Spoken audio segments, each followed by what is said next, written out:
Hello, everyone. Are you interested in why we live in a cyberpunk dystopia?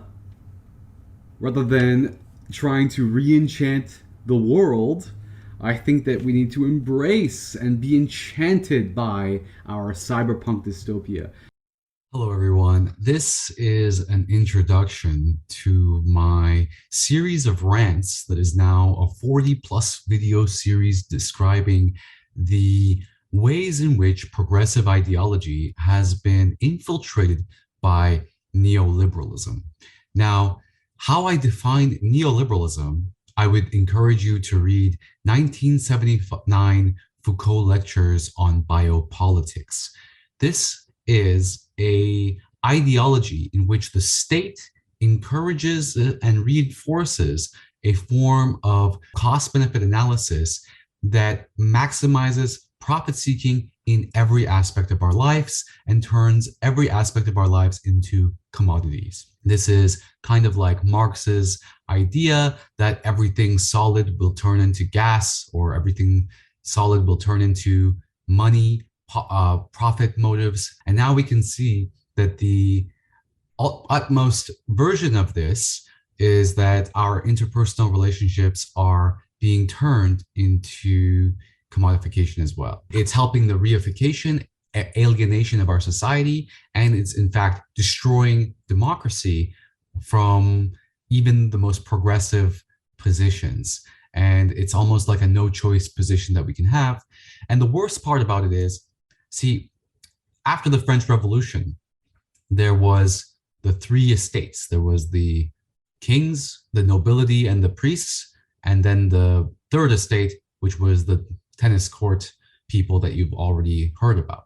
But after that moment, there was actually another estate that happened after the French Revolution, which was basically the people outside of the merchant economic situation altogether. For example, the Haitian slaves, or what would soon to become the people on outside of neoliberal or capitalist cost benefit analysis society altogether. Soon, however, because capitalism requires a growth model, what happened was that the capitalism keeps on looking for new and newer markets. So it actually has to go into new markets and destroy traditional societies and basically turn even the most peripheral societies. If you read James C. Scott's work on Seeing Like a State and works like it, it goes into even the most peripheral societies and tries to change their way of developing their own versions of subjectivity into what's called neoliberal subjectivity, which Foucault in 1979 lectures recognizes as the individual becoming a firm, where all of our interpersonal relationships are a matter of cost benefit analysis, where we treat each other not as an end in themselves, but as a means to an end. Now, in this video series, I've described 4 ways in which even progressive thought has been transformed. Throughout, it's mostly 3, but I'm just recently identified a 4th one, which I'm working on an academic article about regarding Elinor Ostrom and Seyla Benhabib, which I think is going to be really good. Because we have a kind of culture in academia, a social capitalist culture, where what you say and your ability to critique without already agreeing to the manifest ideology, what happens is that we are not able to critique openly and freely anymore. And as a result, you have a lot of people that just repeat and reiterate idioms. And what also happens is we basically censor people we disagree with. And then because we're censoring so much, what we do is we platform straw men. And this happens not just in academia, but any form of internet society, including Reddit, where people, highly educated people, the Brahmin left, they think that they can, for example, socially construct. They think that they can narcissistically go out and socially construct on and behalf of other people, when really the world is incredibly complicated. And basically my motivation is, I come from a small village. In the last 20 years, I've seen these village societies that I used to live in, where people would be responsible and would give unto the village no matter what. And that kind of logic, that villager mentality, has been slowly eroded and replaced by a neoliberal subjectivity where everyone does a cost benefit analysis because it's deemed healthy. And that's one of the four areas of critique, is basically the discipline of psychology. The first one would be the discipline of psychology. If you're interested in that, I encourage you to take a look at my critique of Ron Roberts' Capitalism and Psychology. Critique because Ron Roberts realizes a lot of these points that I'm making, but he doesn't go far enough in terms of my critique. If you're interested in that, you can start with the video called The Paranoia of a Modern Conflict of the Faculties and Working to Heal Our Intercommunal Relationships. That's the first way in which these ideologies have incorporated and become part of the mind. So the second way is that prescribed intersectional idioms that are unable to be critiqued and are spread because everybody just says the same thing, because we're all incorporated within this social capital logic where we all have to say that we believe in progressivism, but we believe in progressivism, but it's the new version of I'm not racist, but there's so many new versions and new unforeseen versions of I'm not racist, but thinking that it's become, in a way, patronizing and racist in itself. That's a critique. And for that, you have to look at the first video I recommend is An Epidemic of Neoliberal Idioms Killing Solidarity, a critique of Butler and intersectional essentialism. The third one is this karmic capitalism, Jungian-Witch charging for tarot card reading, individuation spirituality, which I talk about throughout the playlist, but I'm going to be focusing on a coming out video soon on Federici, Silvia Federici, and as well as the quote unquote white feminist eat, pray, love version of that. And I think that they, in fact, both fall in the same category here. And for this, you can take a look at my critique of bell hooks on love, which is the most comprehensive video that I have regarding all these issues. And then you can take a look at the whole playlist as I describe here. Prescriptive intersectionality reinforces the patriarchy and racism, critique of the American Psychological Association, progressive capitalism, and neoliberal subjectivity. And I'm doing other videos about that too. So Eat, Pray, Love and Silvia Federici fall in the same category. And I think that people would really hate that I'm putting those two things in the same category, which is why I've created my channel, not to piss people off, but to actually do some critical thinking, which doesn't exist in academia. And before I move on to my fourth category, I'm just going to have I'm so convinced, I'm so paranoid by the existence of the academy as being this place where the word neoliberalism is just covered up by so many progressive ideas, so many progressive terminology. And I think that the most epitome of this one, and this is a video I have, a topic I haven't done, which is my fourth topic here, will be about the social capital, the theorization of social capital, the rise and the fall of the theorization of social capital. And I think that social capital is the fourth aspect, the fourth way in which progressive, or what seemed to be progressive thought, was now really seen to be in its the emperor has no clothes. The emperor of this social progressivism is really just another version of neoliberalism in different clothes. So thank you for taking the time to take a look at all of this. I guess my strongest argument here is that prescribed intersectionality is integral to the logic of neoliberal colonialism. And this is, I think that a lot of race theorists are realizing this, like Touré Reed and all these ways in which they are talking about how power equals privilege has a racist ideology that's behind it, that keeps this noble savage ideology behind it. So all I'm trying to do here is trying to defend whatever is left of, or try to pay tribute to whatever is left of my villagers and my village mentality, and how these progressives have actually been the ones who are on the forefront of colonialism rather than the right wing. One of the big markers of being unable to admit complicity on the progressive left side is their conflation of fascism with neoliberalism. The fact that they can't see the difference between fascism and neoliberalism. If you're interested in that video, I would recommend my Ritual Traces series, my Ritual Traces 2 and 3, where I talk about how the Nazis were faced with a choice, and that choice really makes them anti-neoliberal.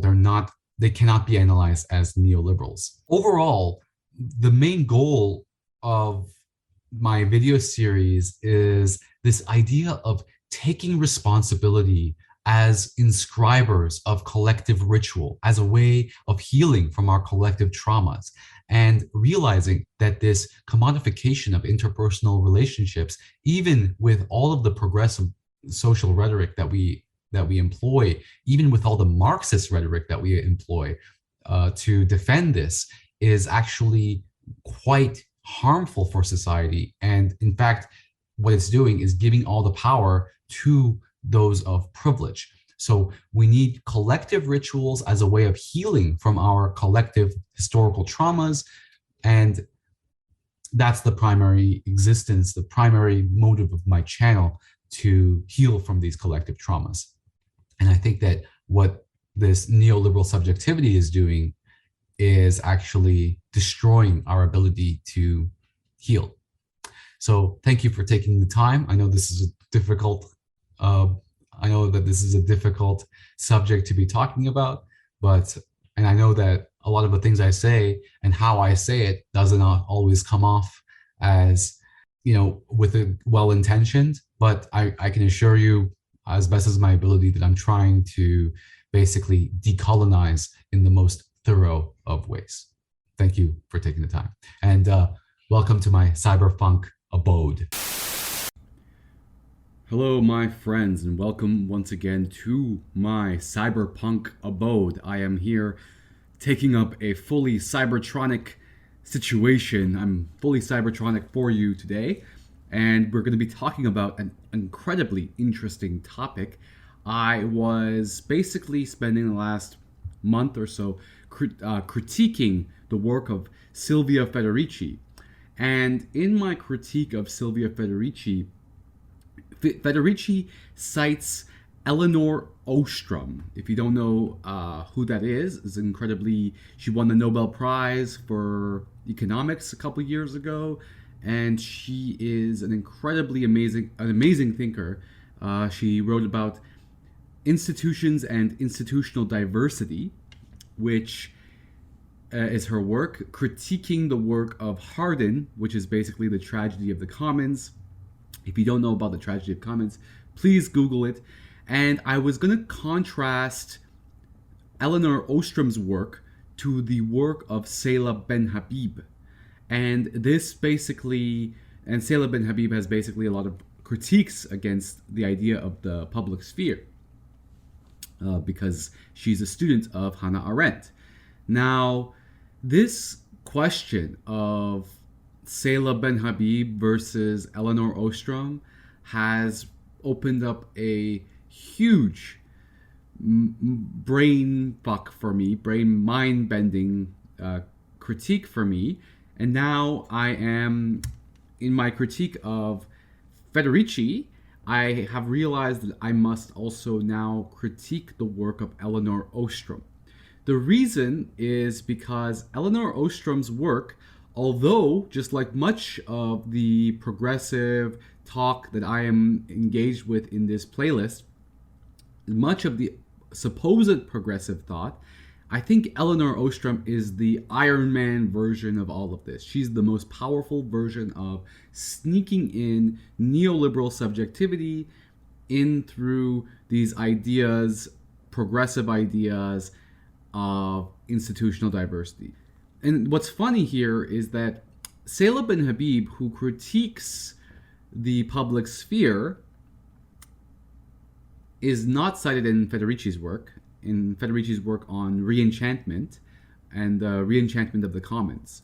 However, just like how Federici doesn't realize that she and much of the mainstream feminism today, neoliberal feminism, unwittingly neoliberal feminism, from the idea that the personal is political, don't realize, just like how anthropologists in the past didn't realize, that they are engaged in a form of neoliberal subjectivity, a form of neoliberal colonialism, a form of turning all of our engagement with one another into cost-benefit analyses, and all of our interpersonal relationships into cost-benefit analyses. Is actually what it does is help privilege, and that's basically my argument against the feminist position of the personal being political. That's the whole feminist positions, not white feminism, not neoliberal feminism, but every type of feminism that claimed ever that the personal is political and basically allowed the private spaces, our deep connections with one another, to be invaded by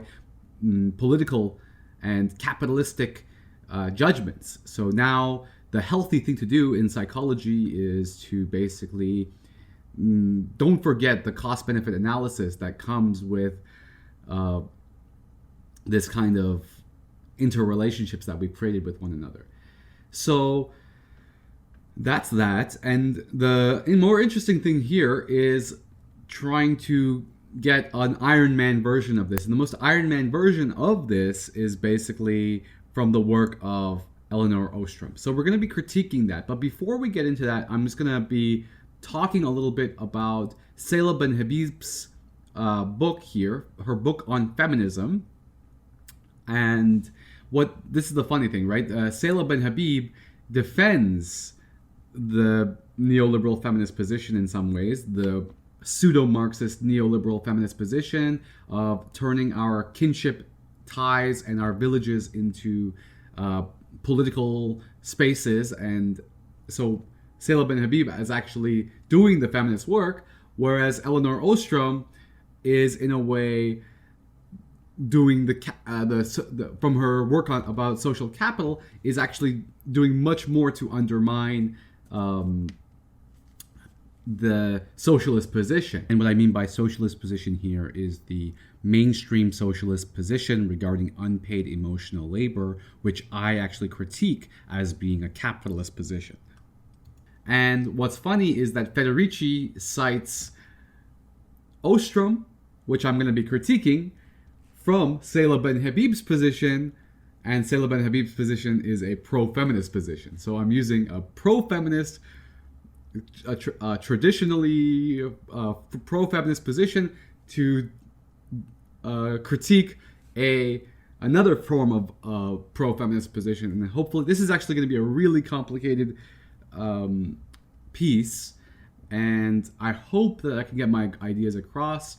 And we're just going to be doing some reading right now, and so we're going to be introducing this topic by looking to the work of Linda Nicholson, who is cited in Seyla Benhabib's work, and she's going to be introducing the topics to us. So here we're going to be talking about how Marx fails to recognize a lot of the aspects of that feminists focus on. And for me, it's not a failure of Marx at all. It's actually a failure of feminism to realize what exactly is a analysis of capitalism all about. And so the long story short here being that feminists are actually selling themselves short when they turn their emotional power, their love power, into a game of commodity exchange, rather than realizing that people are actually willing to die for a mother's hug, and people are actually willing to die for love, and people are actually willing to put their life on the line for emotional work. And because we're not recognizing that non-market power of love, that non-market power of emotional labor, what feminists do is they subsume emotional work into the market, and in fact what they do is they sell themselves short. And this is the reason feminists fail to understand that the masculine perspective regarding this, that emotions are outside, the power of emotions are completely outside of the market sphere. Rather, the feminist position is that the emotions, the social reproduction, the reproduction is a form of maintaining capitalist systems. But in fact, it's actually a form of maintaining more than just a capitalist system. It's the form of maintaining all of society. Any type of society requires reproduction, right? Even the motivation to exist in a community is motivated by that kind of reproduction. And it's just a failure on the part of feminism to, and the basic failure is because, especially with modern day feminism, just a failure to incorporate external critique into their analysis. So finding, for example, any type of articles that argue that the patriarchy and capitalism are necessarily opposed because they serve different gods, the god of prophet and the god of father, the god of the father, none of which I am proposing here, none of which I'm defending here. I'm just saying that these two gods are not aligned, they're not friends with one another. But that kind of argument is just so difficult to find. And if you look at my playlist, you can find it. So let's take a read. In effect, Marx has eliminated from his theoretical focus all activities basic to human survival which fall outside of a capitalist economy. Those activities he eliminated included not only those identified by feminists as reproductive, childcare, nursing, but also those concerned with social organization, that is, those regulating kinship relations, or in modern societies, those we could classify as political. Marx's ability to do this was made possible by his moving from a broad to a narrow meaning of production. In fact, this isn't Marx's this isn't what Marx wanted to do. What Marx is trying to do is understand capitalism, okay, as a reductionist system in itself. Capitalism is the reductionist, not Marx. This ambiguity, and this is a real big problem, and if you look at Adrian Johnston, what he says about in the Althusser circles, in the Althusser reading group, if you search the Althusser reading group, I mean, it's not that, Marxist thinkers are reducing everything to capitalism. It's that capitalism itself reduces everything to capital, including these ideas of childcare, reproduct, and all the things that feminists care about. But they are just too busy being loud and unable to listen to critique and just destroying the academic institution, which is why I'm on YouTube. This ambiguity in Marx's use of production can be further understood in terms of the variety of meanings that the word possesses. First, in its broadest meaning, it can refer to any activity that has consequences. More narrowly, production refers to those activities that result in objects. Finally, in an even more specific sense, it refers to those activities that result in objects that are bought and sold, that is, commodities. Exactly.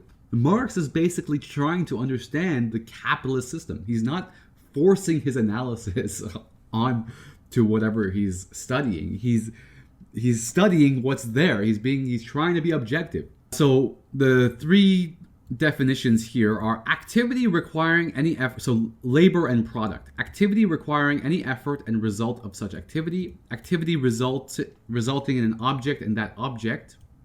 In an object and that object. And activity resulting in a commodity and that commodity.